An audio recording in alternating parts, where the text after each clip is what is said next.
মাঝে মাঝে চিৎকার করে বলতে ইচ্ছে করে, আমি সত্যিই ভালো নেই। কাউকে এতটা কষ্ট দিও না, সে সিজদায় গিয়েও তোমার কথা ভেবে কান্না করে। যে আমার কান্নার কারণ খোঁজে না, সে আমার মৃত্যুতেও কষ্ট পাবে না। এটা দুনিয়া ভাই। যারা টাইম পাস করে তারাই ভালোবাসা পায়, আর যারা মন থেকে ভালোবাসে তারা শুধু কষ্টই পায়। মন খারাপ তো আমারও হয়, কিন্তু কি করব, আমাকে বোঝার মতো তো কেউ নেই। স্বার্থপর মানুষেরা জানে অন্যকে কখন ইউজ করতে হবে আর কখন ইগনোর করতে হবে। এক জীবনে সবাই তো আর সব কিছু পায় না। আমি না হয় না পাওয়ার দলেই থাকলাম।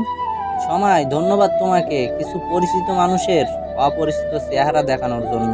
কথা বলতে এখন আর ইচ্ছে করে না, এখন শুধু অবাক হয়ে দেখি মানুষ কি করে রং বদলায়। চাইলেই যদি সব পাওয়া যেত, তাহলে এই পৃথিবীতে অসম্পূর্ণ নামে কোনো গল্পই থাকতো না। কষ্ট না পেলে কখনোই ঘুরে দাঁড়ানো যায় না। পৃথিবীর সব থেকে খারাপ